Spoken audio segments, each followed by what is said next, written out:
பொண்ணு முன்னாடி போயிட்டீங்களாடா?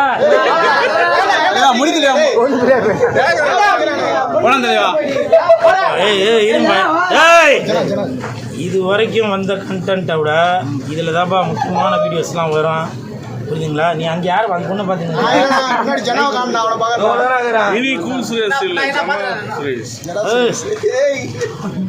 உலகத்துக்கே ஒரே கூல் சுரேஷ் தான்ப்பா. இப்போது ஜமா படம் பார்த்துட்டு வரேன், நல்ல அருமையான படம். என்னோட ஸ்டைலில் சொல்லணும்னா, வந்தேனே வந்தேனே மகாராஜா வந்தேனே, வந்தேனே வந்தேனே மகாராஜா வந்தேனே, ஜமா படம் பார்க்க வந்தேனே, சந்தோஷத்தை தந்தேனே, சந்தோஷத்தை தந்தேனே. இந்த ஜமா படத்தோட இயக்குனர் அவரே வந்து கதாநாயகனாகவும் இந்த படத்தில் நடிச்சிருக்காரு. பாரி இளவழகன் அவர் வந்து அந்த கேரக்டர் அப்படியே கச்சிதமாக பண்ணியிருக்காரு. அதாவது இந்த படத்தோட கரு பார்த்தீங்கன்னாக்கா, இப்போ வந்து அழிந்து வரும் அந்த நாடக கலைஞர்களை பற்றி, அந்த கூத்து பற்றி தான் இந்த படத்தோட கதை. திருவண்ணாமலையில் நடந்த அந்த உண்மை சம்பவத்தை தான் இந்த படத்தில் காமிச்சிருக்கதா கேள்விப்பட்டேன்.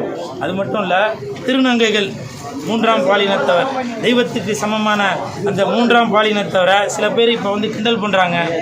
கொட்டை, புஷ்ஷு, அலி, இப்படிலாம் வானவில், இப்போ புதுசாக வானவில்னு கூட பேர் வச்சுருக்காங்க. இப்படி பலவிதமான பேர்லாம் கூட வச்சுட்டு இருக்காங்க.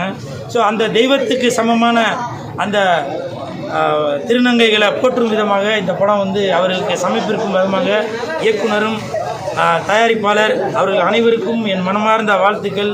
சாயின்னு நினைக்கிறேன், அவருக்கு என் மனமார்ந்த வாழ்த்துக்கள். ஏன்னா இன்றைக்கி அழிந்து வரும் இந்த கூத்து கலைஞர்கள், இந்த நாடக கலைஞர்களோட பிரதிபலிப்பை ரொம்ப எக்ஸ்ட்ரானரியாக, அந்த அழுகையை, அந்த கோபத்தை, அந்த காதலை, அந்த எல்லாமே அவ்வளோ ஒரு கச்சிதமாக காமிச்சிருக்காரு இயக்குனர். அவருக்கு என் மனமார்ந்த வாழ்த்துக்கள். படத்தில் அம்மு அபிராமி ஒரு பெண், ஒரு மனைவி எப்படி இருந்தாக்க நம்ம ஆண்களோட வாழ்க்கை எப்படி சிறப்பாக இருக்கணும் அப்படின்றத இந்த படத்தில் வந்து அருமையாக நடிச்சிருக்காங்க அம்மு அபிராமி அவர்கள். அவருக்கும் என் மனமார்ந்த வாழ்த்துக்கள். அது மட்டும் இல்லை, சேத்தன் அவர்கள் அந்த வில்லனாக கதாபாத்திரத்துக்கு அப்படியே கச்சிதமாக புரிஞ்சிருக்காரு. இதில் முற்றிலும் நிறைய புதுமுகங்கள்லாம் நடிச்சிருக்காங்க. அவங்க எல்லாருமே அந்தந்த கேரக்டராக தான் தெரிவாங்க. அதுக்கு இயக்குனர் அவர்களுக்கும் என் மனமார்ந்த வாழ்த்துக்கு. ஏன்னா கூத்து அந்த மேடை கலைஞர்கள் எல்லாமே பார்த்தீங்கன்னா, நாடக கலைஞர்கள் எல்லாருமே பார்த்தீங்கன்னாக்கா அவரோட முகமே தெரியாது. நம்ம முகப்பு சாயமெல்லாம் பூசி அந்த வேஷம் போட்டதுனால அவங்க யார் அப்படின்றது தெரியாது. அப்படி ஒரு கச்சிதமாக ஒரு கேரக்டருமே சூப்பராக பண்ணியிருக்காரு இயக்குனர் அவர்கள்.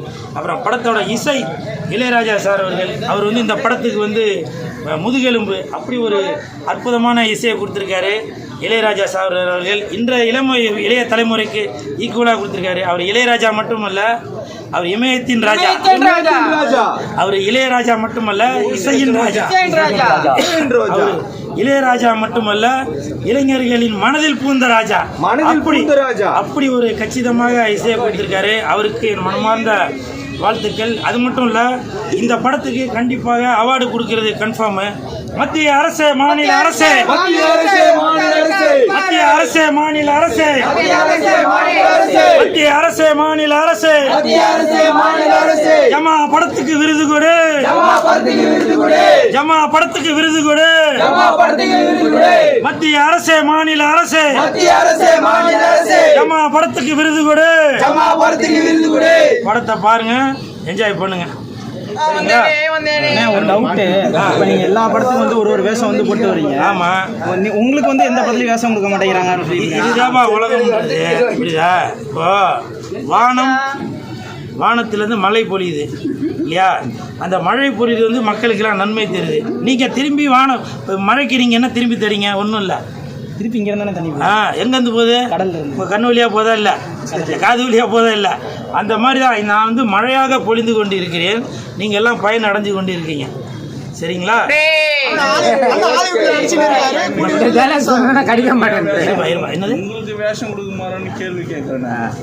அதுதான், அது வந்து நீங்கள் கேட்குறது நியாயமான விஷயந்தான். இப்போ சமீபத்தில் கூட ஒரு ஆடியோ ரிலீஸ் ஃபங்க்ஷனில் பார்த்தேன். ஆர்கே செல்லுமணி சார், அப்புறம் கே ராஜன் சார்னு நிறையா பேர் எல்லாருமே வந்து சில நடிகர்களை சில நடிகைகளெல்லாம் திட்டிகிட்டு இருந்தாங்க, படத்துக்கு வந்து ஒத்துழைப்பு தரல, ஆடியோ ரிலீஸ் ஃபங்க்ஷன் நடக்குது, நீங்கள் அதுக்கெல்லாம் வரவே முடியல அப்படின்னு சொல்லி. இது வந்து டைரக்டரும் ப்ரொடியூசரும் யோசிக்கணுங்க. ப்ரொடியூசர் காசு போட்டு தானே படம் எடுக்கிறாரு இல்லையா? அப்போ நீங்கள் என்ன பண்ணணும், உங்களுக்கு சப்போர்ட் பண்ணுற நடிகர்களாக போடணும். கூல் சுரேஷ் மாதிரி சப்ப பையனை நீங்கள் யூஸ் பண்ணீங்களா, உங்களுக்கு தான் யூஸ்ஃபுல்லாக இருக்க போகுது. நீங்கள் அதை கேட்க மாட்டீங்க இல்லையா? இல்லை, யாரோட படம் அற்று ஃப்ளாப் ஆகுதோ, யாரோட படம் 5 கோடி சம்பளம் கேட்குறாங்களோ அவங்க பின்னாடி தான் போய் 5 டேரக்டர் நிற்பீங்க, அவங்க பின்னாடி தான் போய் இப்போ 10 ப்ரொடியூசர் போய் நிற்பீங்க.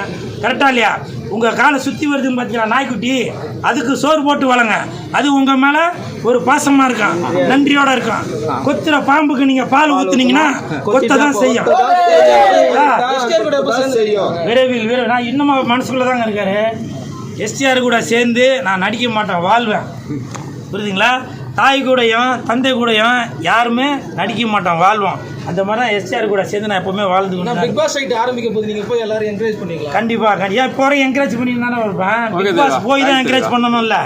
டெய்லியும் நான் ஏதோ ஒரு விதத்தில் நான் வந்து அவங்க கண்ணு முன்னாடி வந்துட்டாங்க. டிவியை திறந்தா டிவியில் வருவேன், ஃபோனை திறந்தா ஃபோனில், யூடியூப்ல வந்து மார்க்கரப்போர்னு ஒரு படம் வந்து மார்க்கரப்போர்னு ஒரு படம் வந்து துப்புரவு மார்க்கரப்போர் அப்படிங்கிற படம் துப்புரவு பணியாளர்கள் பற்றி ஒரு அருமையான கதை வந்து எடுத்திருக்காங்க.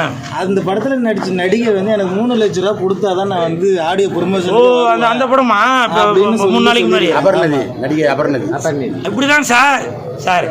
நான் தான் சொல்றேனே சார், உங்கள் காலை சுற்றுற நாய்க்குட்டிக்கு நீங்கள் சோறு போட்டு வளர்த்தீங்கன்னா அது உங்கள் வீட்டுக்கு திருடர்கள் வராமல் உங்களை பாதுகாப்பாக வச்சுருக்கோம். புரியுதுங்களா? நீங்கள் பாம்புக்கு என்னதான் பாலும் முட்டையும் ஊற்றி வளர்த்தாலும் கொத்த தான் செய்யும். யாரெல்லாம் ஆடியோ ரிலீஸ்க்கு வரலையோ அவங்கள சொன்னேன். அஜித் சார் அப்படியா? அப்போ இருக்கலாம். இப்போ சந்தோஷமா போ. அதாவது என்னன்னா, சில பெரிய கலைஞர்கள் அவங்களால வர முடியாமல் இருக்கும். ஏன்னா பாதுகாப்பு கருதி கூட்டம்லாம் அதிகமாக இருக்கும். ஏன் விஜய் சார் வராரு, ரஜினி சார் வராரு, கமல் சார் வராரு. அதனால அவங்க சொல்றது ஆடியோ ரிலீஸ் சொல்றது என்னன்னாக்க, இந்த சின்ன சின்ன கலைஞர்களே நீங்கள் சப்போர்ட் பண்ண மாட்டீங்களா அப்படின்ற ஒரு விதத்தில் சொல்கிறேன். காரணம் பார்த்தா அப்படி தெரியுது.